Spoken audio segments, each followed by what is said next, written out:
Hello दोस्तों, concept club में आपका स्वागत है। आज हम उत्तर प्रदेश की सभी प्रतियोगी परीक्षाओं के लिए संविधान में जो उद्देशिका है, जिसे प्रस्तावना कहते हैं, उससे संबंधित प्रीवियस ईयर में जितने भी प्रश्न आए हैं और जो हमारे एग्जाम के लिए, जितने आने वाले जो एग्जाम हैं उनके लिए जो महत्वपूर्ण हो सकते हैं, उन प्रश्नों को आज हम इस वीडियो में लेकर आए हैं।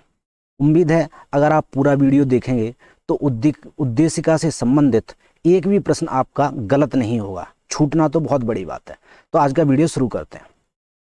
आज का पहला प्रश्न है, निम्नलिखित में से किस अधिनियम में कोलकाता में सर्वोच्च न्यायालय की स्थापना का प्रावधान किया गया था? रेगुलेटिंग एक्ट 1773, पिट का भारत अधिनियम 1784, चार्टर एक्ट 1813 या फिर चार्टर एक्ट 1833।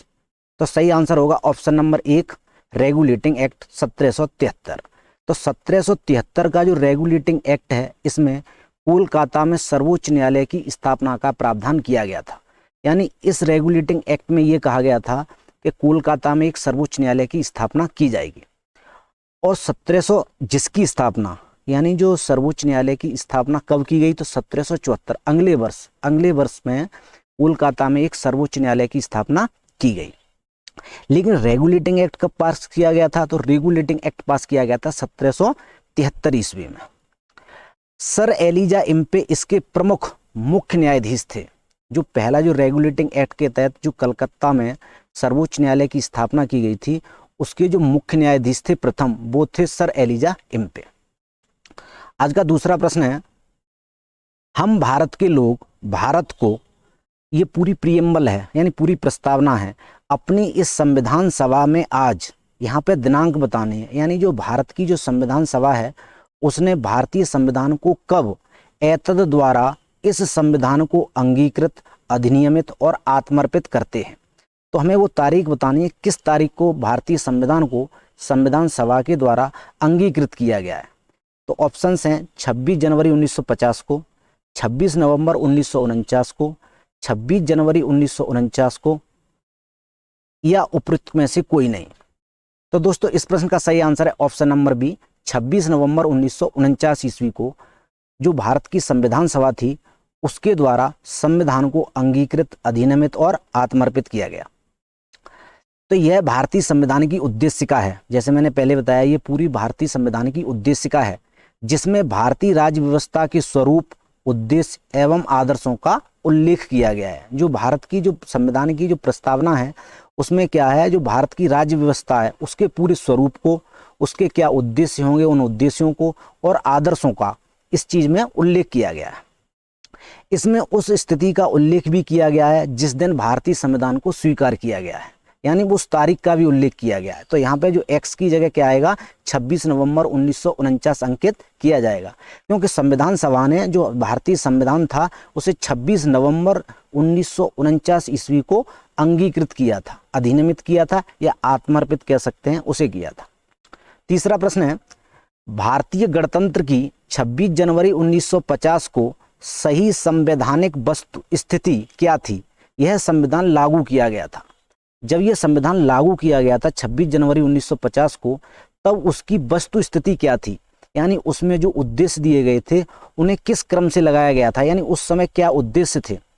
लोकतांत्रिक गणराज्य, संपूर्ण प्रभुत्व संपन्न धर्मनिरपेक्ष लोकतांत्रिक गणराज्य, संपूर्ण प्रभुत्व संपन्न समाजवादी धर्मनिरपेक्ष लोकतंत्रात्मक गणराज्य, या संपूर्ण प्रभुत्व संपन्न लोकतांत्रिक गणराज्य।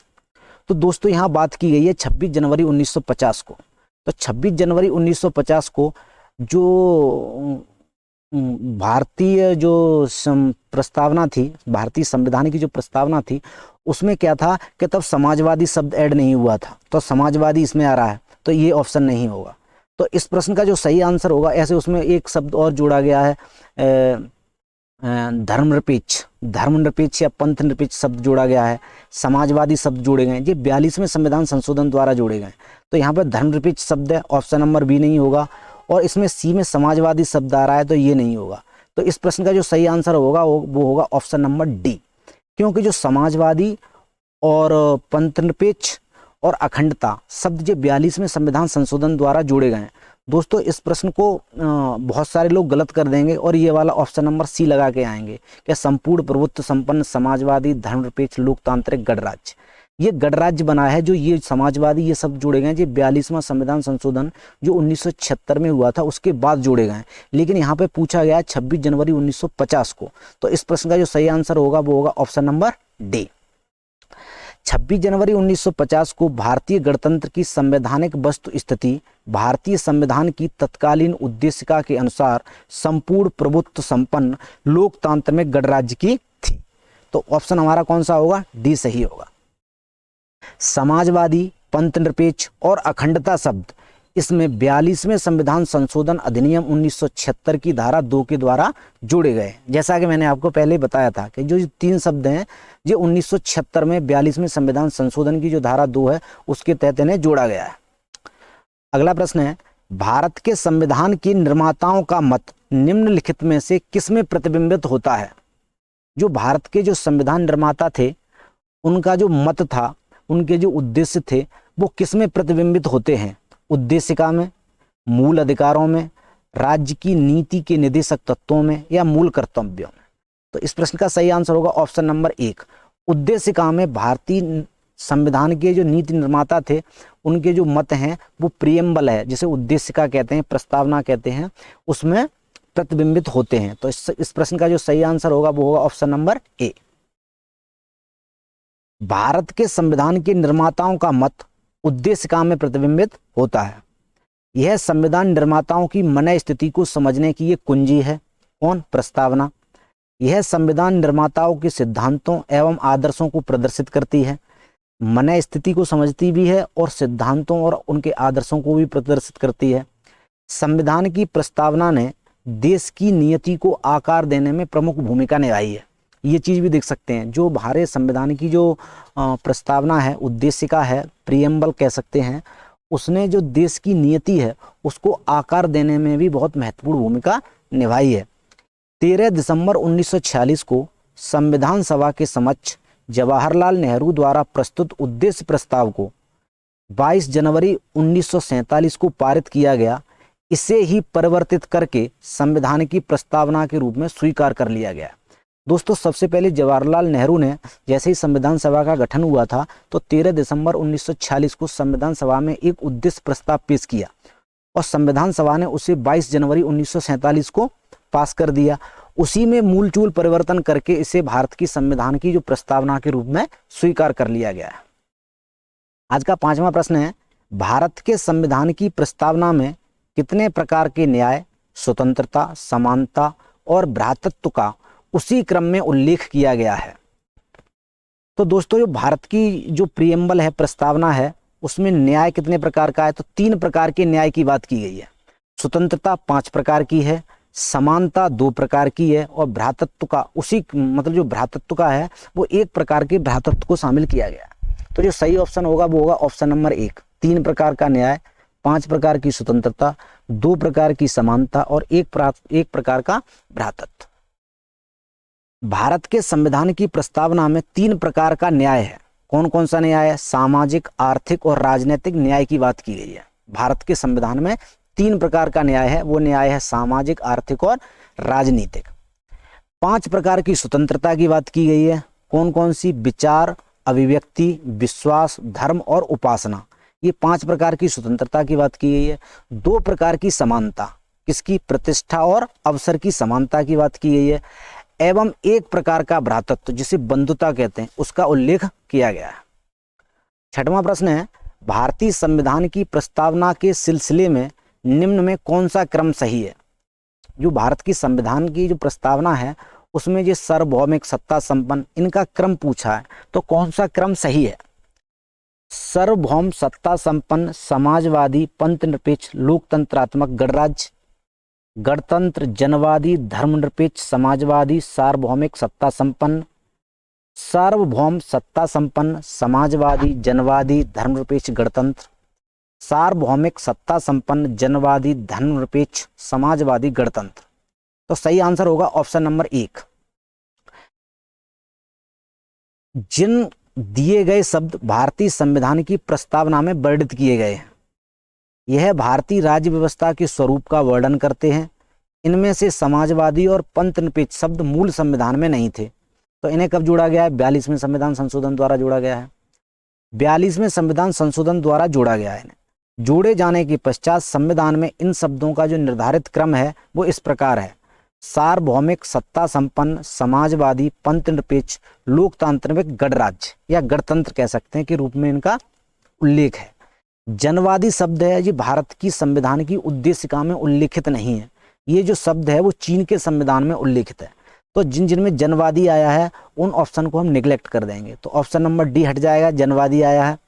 यहाँ पे भी जनवादी आया है ऑप्शन नंबर सी में, ये भी गलत हो जाएगा। और ऑप्शन नंबर बी में भी जनवादी शब्द आया है तो ये भी गलत हो जाएगा। तो सही आंसर क्या हो जाएगा? ऑप्शन नंबर 1, सार्वभौम, सत्ता संपन्न, समाजवादी, पंथनिरपेक्ष, लोकतांत्रिक, गणराज्य।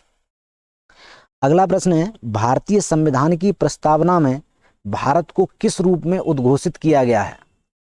एक सार्वभौमिक प्रजातांत्रिक गणतंत्र के रूप में, एक समाजवादी प्रजातांत्रिक गणतंत्र के रूप में, एक सार्वभौम समाजवादी धर्मनिरपेक्ष प्रजातांत्रिक गणतंत्र के रूप में, या इनमें से कोई नहीं। तो सही आंसर क्या होगा? ऑप्शन नंबर सी, एक सार्वभौम समाजवादी धर्मनिरपेक्ष प्रजातांत्रिक गणतंत्र के रूप में। भारतीय संविधान की प्रस्तावना में भारत को एक संपूर्ण प्रभुत्व संपन्न समाजवादी पंथनिरपेक्ष लोकतांत्रिक गणराज्य के रूप में घोषित किया गया है। उल्लेखनीय है कि भारतीय संविधान में पंथनिरपेक्ष और लोकतांत्रिक शब्द का उल्लेख किया गया है, ना कि धर्मनिरपेक्ष और प्रजातांत्रिक। दोस्तों ये बात भी ध्यान रखने योग्य है कि जो भारत का जो संविधान है उसमें जो 3 शब्द जोड़े गए थे, समाजवादी, पंथनिरपेक्ष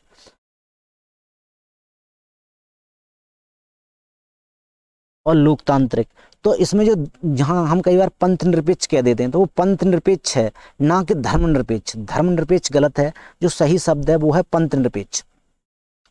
और दूसरा शब्द है वो है लोकतंत्रात्मक। कई बार हम देखते हैं कि प्रजातांत्रिक रहता है, प्रजातांत्रिक गलत है, लोकतंत्रात्मक शब्द सही है। तो ये ध्यान देने के योग्य है। अगला प्रश्न है, निम्न शब्दों पर विचार करें: समाजवादी, प्रजातांत्रिक, सार्वभौमिक और धर्मनिरपेक्ष। सही शब्दों को विचार अनुसार क्रम दीजिए, यानी इन शब्दों को भारत की प्रस्तावना में जिस क्रम में वर्णित किया गया है उसी क्रम में उनका यहाँ पे क्रम देना है। तो दोस्तों सबसे पहले इसमें आएगा सी, क्योंकि प्रस्तावना में सबसे पहले सार्वभौमिक आता है। तो सार्वभौमिक, समाजवादी, उसके बाद ए आएगा। तो सी के बाद ए आ रहा है, तो सी के बाद क्या आ रहा है? Option number 1। तो यही सही होगा, ऑप्शन नंबर ए। सी के बाद ए आएगा, फिर डी आएगा धर्मनिरपेक्ष, उसके बाद आएगा प्रजातांत्रिक गणतंत्र या प्रजातांत्रिक गणराज्य। तो सही आंसर क्या होगा? Option number A. 9वां प्रश्न है, भारतीय संविधान की प्रस्तावना में समाजवादी शब्द किस संशोधन के तहत जोड़ा गया है? तो समाजवादी शब्द जोड़ा गया है 42वें संविधान संशोधन के द्वारा। तो सही आंसर होगा ऑप्शन नंबर ए। 42वां संविधान संशोधन अधिनियम 1976 के द्वारा भारतीय संविधान की प्रस्तावना में समाजवादी, पंथनिरपेक्ष और अखंडता शब्द जोड़े गए हैं। 3 शब्द जोड़े गए थे। नेक्स्ट है, निम्नलिखित में से कौन सा 42वें संविधान संशोधन के माध्यम से भारत के संविधान की प्रस्तावना में जोड़ा गया था? 42वें संविधान संशोधन के द्वारा जोड़ा गया था संप्रभुता, व्यक्ति की गरिमा, समाजवाद और पंथनिरपेक्ष या निजता। तो इसका सही आंसर होगा ऑप्शन नंबर सी, समाजवाद और पंथनिरपेक्ष। तो ऑप्शन नंबर सी इस प्रश्न का सही आंसर है। समाजवाद और पंथनिरपेक्ष शब्द 42वें संविधान संशोधन जो 1976 में हुआ था उसके द्वारा जोड़े गए थे। निम्नलिखित में से कौन भारत को धर्मनिरपेक्ष राज्य वर्णित करता है? यानी इनमें से कौन सा ऑप्शन है जिसमें यह बताया गया है कि भारत एक धर्मनिरपेक्ष या पंथनिरपेक्ष राज्य है? मौलिक अधिकारों में, संविधान की प्रस्तावना में, 9वीं अनुसूची में, या राज्य के नीति निर्देशक तत्वों में? तो इस प्रश्न का सही आंसर है ऑप्शन नंबर बी, संविधान की प्रस्तावना में भारत को धर्मनिरपेक्ष राज्य वर्णित किया गया है। तो संविधान की प्रस्तावना के तहत भारत को पंथनिरपेक्ष राज्य वर्णित किया गया। यह शब्द कब जोड़ा गया है? तो यह शब्द जोड़ा गया है 42वां संविधान संशोधन जो 1976 में हुआ है उसमें जोड़ा गया था। निम्नलिखित शब्दों में कौन सा शब्द सन 1975 में भारतीय संविधान की प्रस्तावना में सम्मिलित नहीं था? बंधुत्व, संप्रभु, समानता और अखंडता। तो दोस्तों यहाँ पे जो अखंडता शब्द है ये कब जोड़ा गया है, ये जोड़ा गया है 42वां संविधान संशोधन जो 1976 में हुआ था, लेकिन यहाँ पूछा गया है 1975। तो 1975 में तो अखंडता शब्द नहीं होगा, तो इस प्रश्न का जो सही आंसर है वो होगा ऑप्शन नंबर डी, अखंडता। भारतीय संविधान की प्रस्तावना में समाजवादी, पंथ निरपेक्ष और अखंडता शब्द 42वें संविधान संशोधन द्वारा जोड़े गए हैं। तो यहाँ पूछा गया 1975 में, तो 75 में तो अखंडता शब्द होगा ही नहीं, तो इस प्रश्न का जो सही आंसर होगा वो होगा ऑप्शन नंबर डी।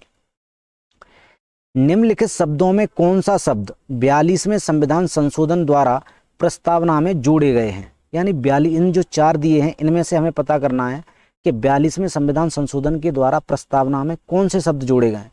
पहला समाजवाद जोड़ा गया है, ग्राम स्वराज नहीं जोड़ा गया है, पंथ निरपेक्षता जोड़ा गया है और संपूर्ण प्रभुत्व संपन्न ये नहीं जोड़ा गया है। तो सही क्या होगा, 1 और 3। तो सही आंसर होगा ऑप्शन नंबर बी, 1 और 3। अगला प्रश्न है, संविधान की उद्देशिका के संबंध में निम्नलिखित प्रश्नों पर विचार कीजिए। पंडित नेहरू द्वारा प्रस्तुत ऑब्जेक्ट प्रस्ताव अंततोगत्वा उद्देशिका बना, बिल्कुल सही है। जब पंडित नेहरू ने 13 दिसंबर को ऑब्जेक्ट प्रस्ताव पेश किया था उसे ही आगे चल के उद्देशिका बना दिया गया है। इसकी प्रकृति न्याय योग्य नहीं है, बिल्कुल सही है। इसकी जो प्रकृति है वो न्याय योग्य नहीं है, इसका संशोधन नहीं किया जा सकता, ये गलत है, क्योंकि प्रस्तावना का संशोधन किया जा चुका है 42वें संविधान संशोधन में। संविधान की विशिष्ट प्रावधानों को यह रद्द नहीं करता। तो जो सही आंसर होगा वो क्या होगा, 1, 2 और 4। जो संविधान के कुछ विशिष्ट प्रावधान हैं तो ये उद्देशिका के द्वारा उन्हें रद्द नहीं किया जा सकता। तो इस प्रश्न का जो सही आंसर होगा वो होगा 1, 2 और 4। तो 1, 2 और 4 इसमें है, तो ऑप्शन नंबर बी में क्या है, 1, 2 और 4। तो ऑप्शन नंबर बी इस प्रश्न का सही आंसर होगा। इसे पढ़ लेते हैं। पंडित नेहरू द्वारा 13 दिसंबर 1946 को प्रस्तुत तथा संविधान सभा के द्वारा 22 जनवरी 1947 को स्वीकृत ऑब्जेक्ट उद्देश्य प्रस्ताव ही अंततोगत्वा भारतीय संविधान की उद्देशिका बना। जैसा मैंने बताया 13 दिसंबर को जब पंडित जवाहरलाल नेहरू ने पेश किया था उसे 22 जनवरी को संविधान सभा ने स्वीकृत कर लिया था, तो वही आखिर में चल के भारत के संविधान की उद्देशिका बना या प्रस्तावना बना। इसका वैधिक स्वरूप यह है कि इसे लागू नहीं किया जा सकता, इसकी प्रकृति न्याय योग्य नहीं है। यद्यपि संविधान के विशिष्ट प्रावधानों को यह रद्द नहीं कर सकती, लेकिन केशवानंद भारती मामले में सर्वोच्च न्यायालय के निर्णय के अनुसार संविधान की उद्देशिका का उपयोग संविधान के अस्पष्ट क्षेत्रों की व्याख्या करने में किया जा सकता है। यानी भारतीय संविधान के कुछ ऐसे क्लॉज हैं या ऐसे क्षेत्र हैं जहाँ पे अस्पष्टता है या भाषा बहुत क्लिष्ट है, तो उस भाषा को समझने के लिए भारत की जो संविधान की उद्देशिका है उसकी सहायता ली जा सकती है।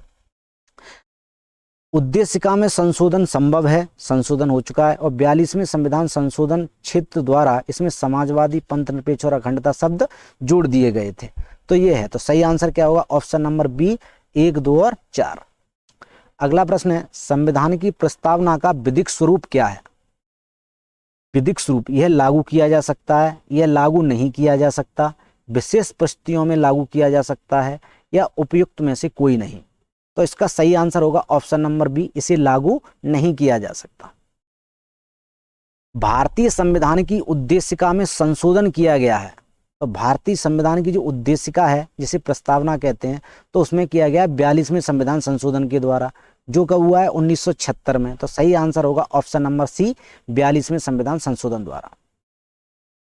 समाजवादी शब्द उद्देशिका में जोड़ा गया, यानी कब जोड़ा गया है, तो समाजवादी शब्द जोड़ा गया है 42वें संविधान संशोधन द्वारा। तो ऑप्शन नंबर ए इस प्रश्न का सही आंसर होगा। अगला प्रश्न है, भारतीय संविधान की प्रस्तावना में समाजवादी शब्द किस संशोधन के द्वारा जोड़ा गया है। तो दोस्तों ये जोड़ा गया है 42वें संविधान संशोधन द्वारा। तो ऑप्शन नंबर बी सही होगा। 26 नवंबर 1949 को अंगीकृत भारतीय संविधान की प्रस्तावना में शब्द सम्मिलित नहीं थे। जो 26 जनवरी 1949 को जब संविधान अंगीकृत किया गया, तो इनमें से कौन से वे शब्द थे जो प्रस्तावना में नहीं थे। तो दोस्तों वही होंगे जो 76 में जोड़े गए हैं 42वें संविधान संशोधन में। तो कौन सा जोड़ा गया है, समाजवादी, पंथ निरपेक्ष और अखंडता। तो 1, 2 और 3 ये शब्द जोड़े गए हैं, यही 1949 में नहीं होंगे। तो सही आंसर होगा ऑप्शन नंबर 1, 1, 2 और 3। अगला प्रश्न है, भारतीय संविधान की प्रस्तावना में पंथ निरपेक्ष शब्द जोड़ा गया है? तो दोस्तों ये जोड़ा गया है 42वें संविधान संशोधन द्वारा। तो ऑप्शन नंबर बी इस प्रश्न का सही आंसर होगा, 42वां संविधान संशोधन 1976 के द्वारा। भारत के संविधान के आमुख, आमुख बोलते हैं दोस्तों प्रस्तावना को, जैसे प्रियम्बल बोलते हैं, उद्देशिका बोलते हैं, तो आमुख होता है प्रस्तावना को। तो प्रस्तावना का लक्ष्य उसके सभी नागरिकों के लिए सुनिश्चित करना है। क्या सुनिश्चित करना है? सामाजिक और आर्थिक न्याय, बिल्कुल। विचार तथा अभिव्यक्ति की स्वतंत्रता, जी हाँ। अवसर की समानता, बिल्कुल सही है। और व्यक्ति की प्रतिष्ठा। अधोलिखित कूट में से सही उत्तर दीजिए। तो दोस्तों इस प्रश्न का सही आंसर क्या होगा? सभी चारों, क्योंकि जो उद्देशिका है उसमें सामाजिक और आर्थिक न्याय की भी बात कही गई है, विचार और अभिव्यक्ति की स्वतंत्रता की भी बात कही गई है, अवसर की समानता की भी बात कही गई है, और व्यक्ति की प्रतिष्ठा की भी बात की गई है। तो सही आंसर क्या होगा? ऑप्शन नंबर डी, सभी चारों। भारत के संविधान के आमुख कह सकते हैं प्रस्तावना का लक्ष्य उसके सभी नागरिकों को सामाजिक, आर्थिक और राजनीतिक न्याय की बात की गई है।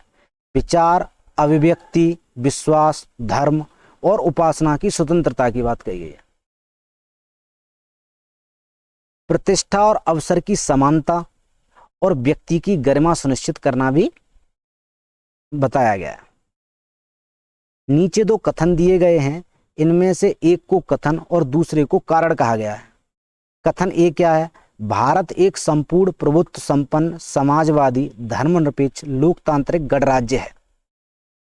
कारण, इसे 42वें संविधान संशोधन 1975 के द्वारा संपूर्ण प्रभुत्व संपन्न लोकतांत्रिक गणराज्य के स्थान पर प्रतिस्थापित किया गया है। तो दोस्तों इस प्रश्न का जो सही आंसर होगा वो होगा कि इसमें ए सही है और आर गलत है। तो सही आंसर क्या होगा? Option number C. अगर यहाँ पे होता 1976 तो ये सही हो जाता। तो इस प्रश्न का सही आंसर होता ए और आर दोनों सही हैं, और जो आर है वो ए की सही व्याख्या है। तो सही आंसर क्या होगा? ऑप्शन नंबर सी, ए सही है और आर गलत है। भारतीय संविधान की प्रस्तावना के अनुसार भारत एक संपूर्ण प्रभुत्व संपन्न समाजवादी पंथ निरपेक्ष लोकतांत्रिक गणराज्य है। 42वें संविधान संशोधन द्वारा भारतीय संविधान की प्रस्तावना में समाजवादी, पंथ निरपेक्ष और अखंडता शब्द जोड़े गए हैं। 23वां प्रश्न है, भारत में लौकिक सार्वभौमिकता है क्योंकि संविधान की प्रस्तावना आरंभ होती है। तो दोस्तों हमारी प्रस्तावना कहाँ से आरंभ होती है? हम भारत के लोग, we the people of India. तो ऑप्शन नंबर डी इस प्रश्न का सही आंसर होगा। भारतीय संविधान की प्रस्तावना हम भारत के लोग, we the people of India शब्द से शुरू होती है। अतः भारत को लौकिक सार्वभौमिकता, अतः भारत में लौकिक सार्वभौमिकता है कि we the people of India है, हम भारत के लोग। इसका अर्थ यह है कि जनता सर्वशक्तिमान है और किसी बाह्य सत्ता के अधीन नहीं है। 24वां प्रश्न है, सभी व्यक्ति पूर्णतया और समान रूप से मानव हैं, यह सिद्धांत जाना जाता है। सार्वभौमिकता के नाम से, समष्टिवाद के नाम से, समाजवाद या अंतःक्रियावाद। तो सही आंसर होगा ऑप्शन नंबर एक, सार्वभौमिकता के नाम से जाना जाता है कि सभी व्यक्ति पूर्णता और समान रूप से मानव हैं। तो सभी व्यक्ति पूर्णता और समान रूप से मानव हैं, यह सिद्धांत सार्वभौमिकतावाद के नाम से जाना जाता है। इस सिद्धांत के अनुसार सभी व्यक्तियों को उनके मानव अधिकार समान रूप से बिना किसी विभेद के उपलब्ध होने चाहिए। जहाँ सार्वभौमिकता है उसका मतलब है कि वहाँ पर सभी व्यक्तियों के उसके जो अधिकार हैं वो समान रूप से मिलने चाहिए, उनमें किसी प्रकार का भेदभाव नहीं होना चाहिए। 25वां प्रश्न है, भारत के संदर्भ में निम्न में कौन धर्मनिरपेक्षता शब्द का सही भाव व्यक्त करता है? जो प्रस्तावना में धर्मनिरपेक्ष शब्द यूज किया गया है या पंथ निरपेक्ष शब्द यूज किया गया है उसका सही भाव क्या है? भारत में अनेक धर्म हैं, भारतीयों को धार्मिक स्वतंत्रता प्राप्त है, धर्म अनुपालन व्यक्ति की इच्छा पर निर्भर करता है, या भारत में राज्य का कोई धर्म नहीं है। तो पंथ निरपेक्ष या धर्मनिरपेक्ष शब्द का जो सही भाव है वह है भारत में राज्य का कोई धर्म नहीं है। तो ऑप्शन नंबर डी इस प्रश्न का सही आंसर है। भारत के पंथ निरपेक्ष या कह सकते हैं धर्मनिरपेक्ष राज्य होने का सही भाव यह है कि भारत में राज्य का अपना कोई धर्म नहीं है, या कह सकते हैं भारत सभी धर्मों को मानता है। सभी धर्मों का राज द्वारा समान प्रतिष्ठित है। अगला प्रश्न है, निम्नलिखित में कौन सा शब्द भारत के संविधान की उद्देशिका में नहीं है? समाजवादी, पंथनिरपेक्ष, संप्रभुता, प्रभुता संपन्न या लोक कल्याण? तो भारत के संविधान में वो नहीं है, वो शब्द है लोक कल्याण। भारत की संविधान की जो उद्देशिका है उसमें लोक कल्याण शब्द उल्लेखित नहीं है। तो सही आंसर होगा ऑप्शन नंबर डी। भारतीय संविधान की उद्देशिका प्रस्तावना में लोक कल्याण शब्द का उल्लेख नहीं है। प्रस्तावना में क्या है? प्रभुत्व संपन्न, समाजवादी, पंथनिरपेक्ष, लोकतंत्रात्मक, गणराज्य, ये शब्द हैं। 27वां प्रश्न है, भारतीय संविधान की प्रस्तावना में निम्नलिखित में से किस स्वतंत्रता का वर्णन नहीं है? तो दोस्तों इसमें आर्थिक स्वतंत्रता का वर्णन नहीं है। तो सही आंसर क्या होगा? ऑप्शन नंबर डी, आर्थिक स्वतंत्रता। विचारों की स्वतंत्रता का वर्णन है, विचार प्रकट करने की स्वतंत्रता का वर्णन है, विश्वास की स्वतंत्रता का वर्णन है। आर्थिक न्याय की बात की गई है, ना कि स्वतंत्रता की। तो सही आंसर होगा ऑप्शन नंबर डी। भारतीय संविधान की प्रस्तावना में सामाजिक, आर्थिक और राजनीतिक न्याय, विचार अभिव्यक्ति, विचार प्रकट करने की विश्वास, धर्म और उपासना की स्वतंत्रता, प्रतिष्ठा और अवसर की समानता का वर्णन तो है, परंतु आर्थिक स्वतंत्रता का इसमें कोई उल्लेख नहीं है।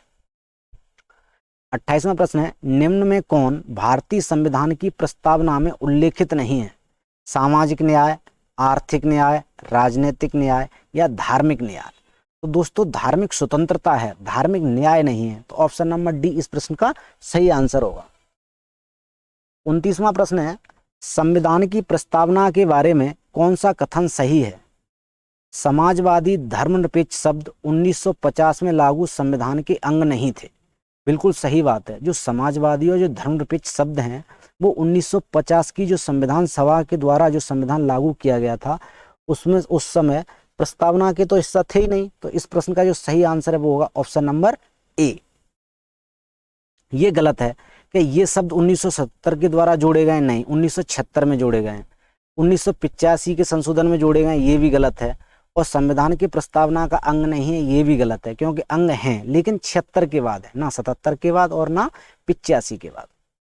तो ये कह रहे हैं समाजवादी और धर्मनिरपेक्ष या पंथनिरपेक्ष शब्द 1950 में लागू मूल संविधान के अंग नहीं थे।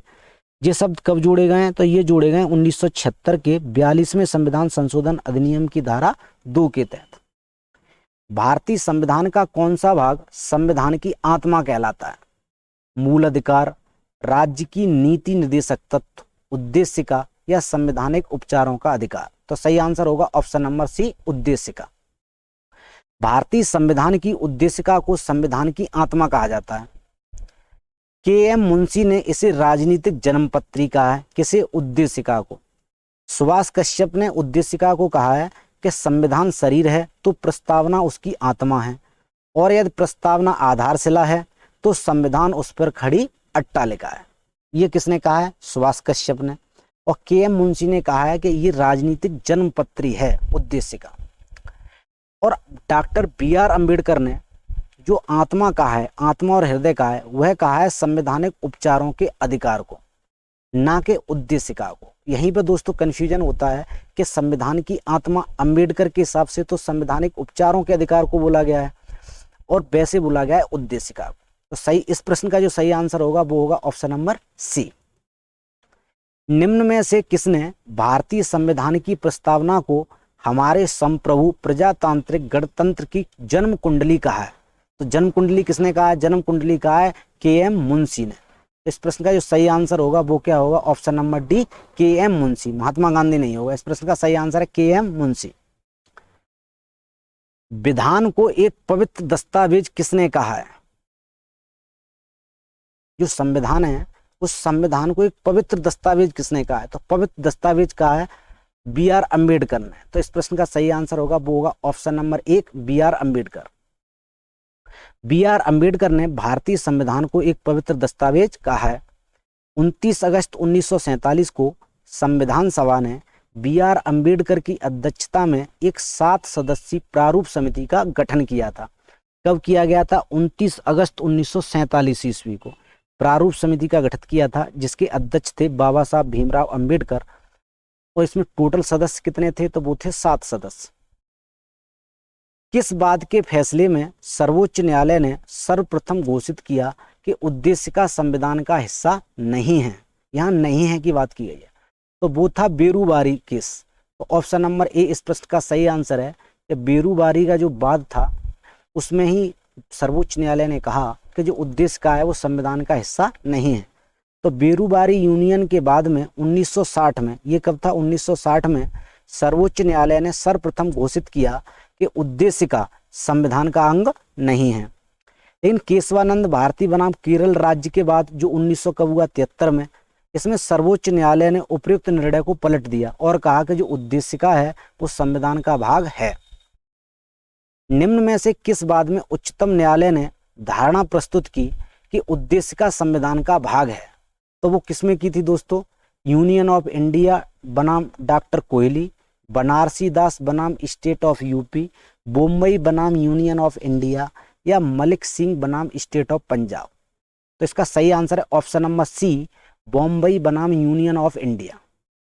बम्बई बनाम यूनियन ऑफ इंडिया के मामले में उच्चतम न्यायालय ने कहा कि उद्देशिका संविधान का भाग है तथा पंथ निरपेक्षता संविधान का मूल लक्षण है।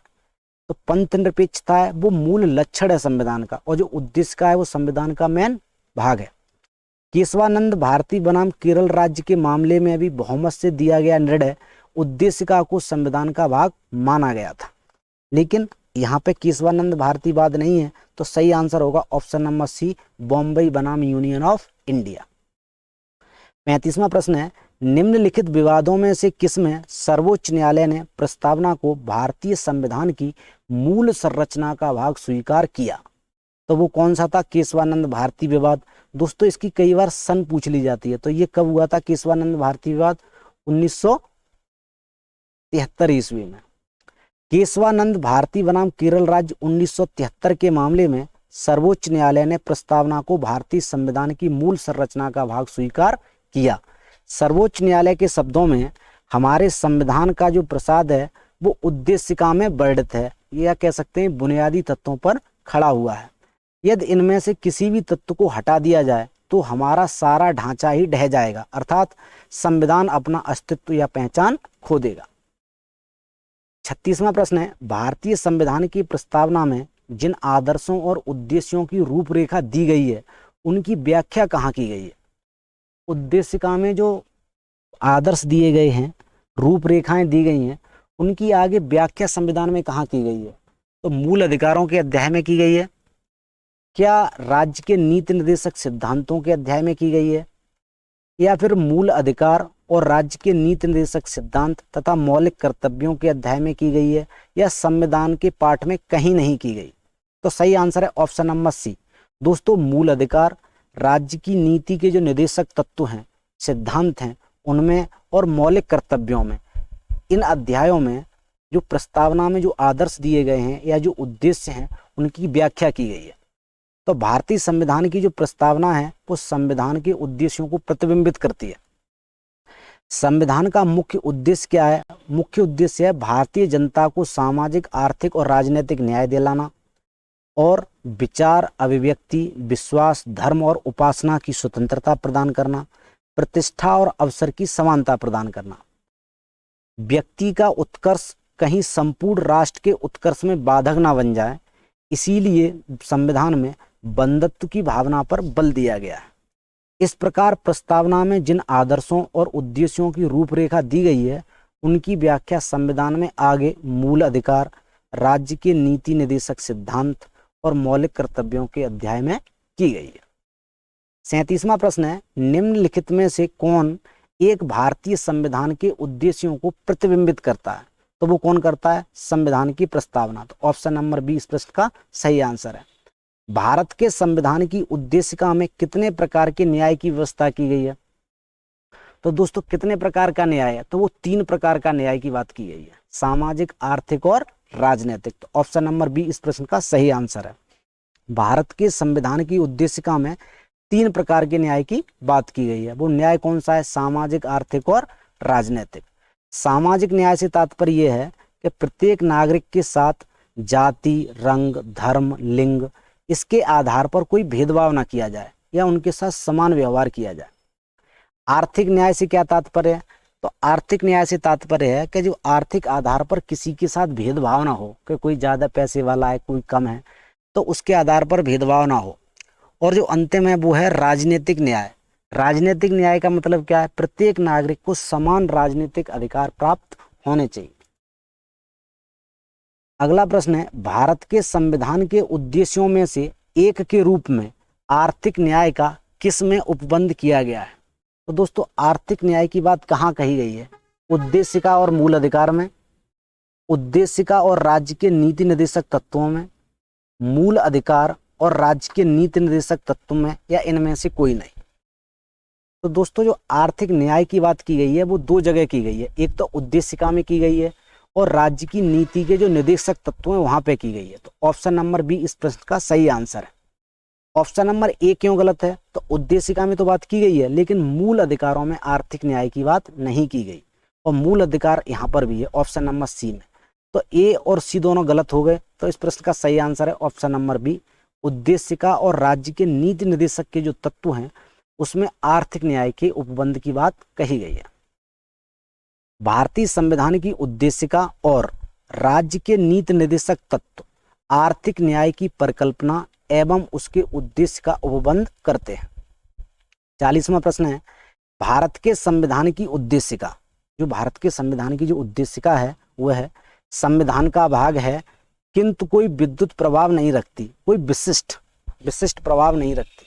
तो जो इस प्रश्न का सही आंसर है वो है संविधान का भाग है और वैसे ही विधिक प्रभाव रखती है जैसे का इनका कोई अन्य भाग।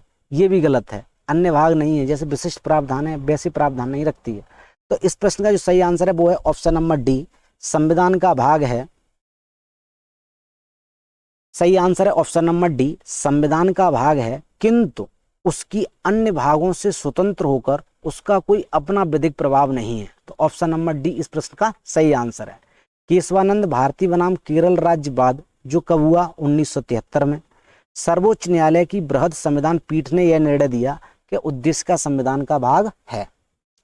ऐसा सर्वोच्च न्यायालय ने बेरूबारी यूनियन जो 1960 प्रकरण में जो निर्णय दिया था उसे पलट के दिया था, क्योंकि इसमें ये बोला था संविधान वो सर्वोच्च न्यायालय ने कि वो जो प्रियम्बल है वो उद्देश्य का वो संविधान का भाग नहीं है।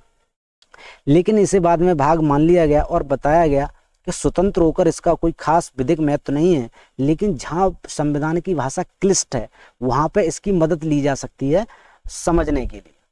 अगला प्रश्न है, संविधान में दिया गया आमुख मतलब उद्देशिका न्यायालय में लागू नहीं होता, महत्वपूर्ण है और उसकी उपयोगिता है, शासन करने के उद्देश्यों को उल्लेखित करता है और संविधान के कानूनी अधिकार में फायदा करता है।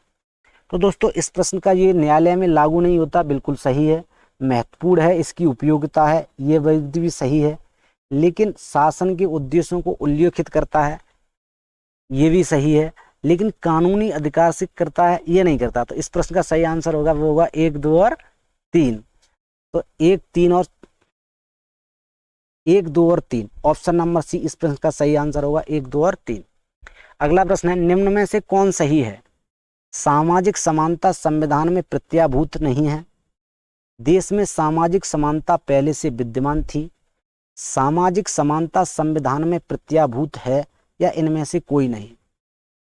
इस प्रश्न का सही आंसर है ऑप्शन नंबर सी, सामाजिक समानता संविधान में प्रत्याभूत है। तो संविधान का जो अनुच्छेद है 14 से 18 इसके तहत जो समानता के अधिकार दिए गए हैं उसमें विभिन्न प्रावधानों के तहत सामाजिक समानता प्रत्याभूत की गई है। संविधान की प्रस्तावना में भी सामाजिक न्याय प्राप्त करने की बात की गई है। दोस्तों आज के लिए बस इतना ही। उद्देशिका से संभवतः इतने ही प्रश्न बन सकते हैं और ये प्रश्न आपको हर एग्जाम में मिल सकते हैं और किसी भी एग्जाम में उद्देशिका से संबंधित आपका प्रश्न नहीं छूटेगा। तो दोस्तों आज के लिए बस इतना ही। यदि आपको हमारा वीडियो अच्छा लगा हो तो इसे लाइक करें, कमेंट बॉक्स में जाके अपने सुझाव दे सकते हैं। अगर आपको हमारे और वीडियो देखने हैं तो हमारे चैनल को सब्सक्राइब करें और दोस्तों के साथ शेयर करें। आज के लिए बस इतना ही। जय हिंद।